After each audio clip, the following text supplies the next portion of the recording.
বন্ধুরা, তোমরা সবাই কেমন আছো? আজকে আমরা ভারতবর্ষ সম্পর্কিত কয়েকটি গুরুত্বপূর্ণ তথ্য জেনে নেব, যেগুলি বিগত ডাব্লিউবিপি বলো, পিএসসি বলো, বিভিন্ন পরীক্ষায় এসেছে। চলো আজকে আমরা কিছু প্রশ্ন দেখে নিই। প্রথম প্রশ্ন, ভারতের উত্তরতম স্থান কোনটি? ইন্দিরা পয়েন্ট, ইন্দ্রাকোল, কন্যাকুমারিকা কি বিথু? এই প্রশ্নটির সঠিক উত্তর কী হবে? এই প্রশ্নটির সঠিক উত্তর হবে ভারতের উত্তরতম স্থান হলো ইন্দ্রাকোল। ভারতের উত্তরতম বিন্দু হলো ইন্দ্রাকোল। এটি কেন্দ্রশাসিত অঞ্চল লাদাখের কারাকোরাম পর্বতমালায় সিয়াচেন হিমবাহের কাছে অবস্থিত। এটি একটি পার্বত্য গিরিপথ। এর উচ্চতা প্রায় 5764 মিটার। চলো পরবর্তী প্রশ্ন দেখা যাক। পরবর্তী প্রশ্ন হচ্ছে, ভারতের পশ্চিমতম স্থান কোনটি? ভারতের পশ্চিমতম সর্বশেষ স্থান কোনটি? এখানে দেখো ইন্দ্রাকোল, ইন্দিরা পয়েন্ট, কিবিতু আর গুহারমতি। চলো এই প্রশ্নের সঠিক উত্তর দেখে নেওয়া যাক। এই প্রশ্নটির সঠিক উত্তর হচ্ছে গুহারমতি। গুহারমতি গুজরাট রাজ্যে অবস্থিত ভারতের সর্বশেষ পশ্চিমতম বিন্দু। এই প্রশ্নগুলো কিন্তু প্রিভিয়াস ইয়ারে অনেক পরীক্ষায় এসেছে, তাই প্রশ্নগুলো মনোযোগ দিয়ে দেখো। তারপরের প্রশ্ন, ভারতবর্ষের পূর্বতম স্থানের নাম কি? ভারতবর্ষের পূর্বতম স্থানের নাম কি? ইন্দিরা পয়েন্ট, কন্যাকুমারী, পিগমিলিয়ন পয়েন্ট নাকি কিবিথু?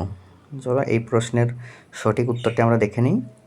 এই প্রশ্নের সঠিক উত্তরটি হচ্ছে ভারতের পূর্বতম স্থান হচ্ছে সর্বশেষ কিবিথু। ভারতের সর্বশেষ পূর্বতম স্থান হলো অরুণাচল প্রদেশের কিবিথু। চলো এর পরের প্রশ্ন আমরা দেখে নিই।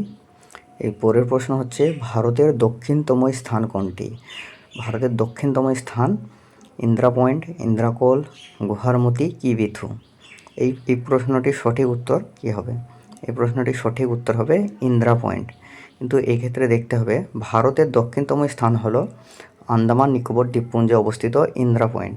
কিন্তু যদি ভারতের মূল ভূখণ্ডের সর্বশেষ দক্ষিণতম বিন্দু জানতে চাই, সেক্ষেত্রে এটির সঠিক উত্তর হবে তামিলনাড়ুর কন্যাকুমারিকা। এটি ভারতের মূল ভূখণ্ডের কন্যাকুমারিকা। আর যদি বলা হয় দক্ষিণতম বিন্দু, তাহলে আন্দামান নিকোবর দ্বীপপুঞ্জে অবস্থিত ইন্দিরা পয়েন্টই হবে সঠিক উত্তর।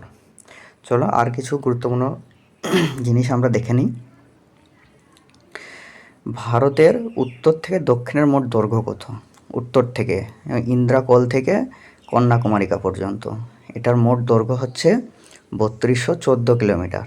আর ভারতের পূর্ব থেকে পশ্চিম দিকের মোট দৈর্ঘ্য কত? গুহারমতি মানে গুজরাটের গুহারমতি থেকে অরুণাচল প্রদেশের কিবিথু পর্যন্ত এটির মোট দৈর্ঘ্য হচ্ছে 2933 কিলোমিটার।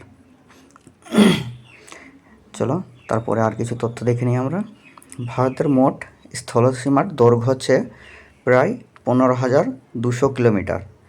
ভারতের মোট 60টি প্রতিবেশী দেশের সাথে এর স্থলসীমা ভাগ করে নিয়েছে। 60টি কী কী দেশ? বাংলাদেশ, মায়ানমার, নেপাল, ভুটান, চীন, পাকিস্তান ও আফগানিস্তান। ভারতের মোট প্রতিবেশী দেশের সংখ্যা কয়টি? ভারতের মোট প্রতিবেশী দেশের সংখ্যা হচ্ছে 9টি। বাংলাদেশের সঙ্গে ভারতের সবথেকে সীমানা বেশি রয়েছে। এরপরে রয়েছে মায়ানমার, নেপাল, ভুটান, চীন, পাকিস্তান, আফগানিস্তান। আফগানিস্তানের সঙ্গে কিন্তু ভারতের সীমানা সবথেকে কম রয়েছে, এবং শ্রীলঙ্কা এবং মালদ্বীপ। সর্বমোট ভারতের প্রতিবেশী দেশের সংখ্যা হচ্ছে 9টি। আজকে আমরা এইটুকুই, এবং ক্লাসটি ভালো লেগে থাকলে একটি লাইক এবং চ্যানেলটিকে সাবস্ক্রাইব করে দিন।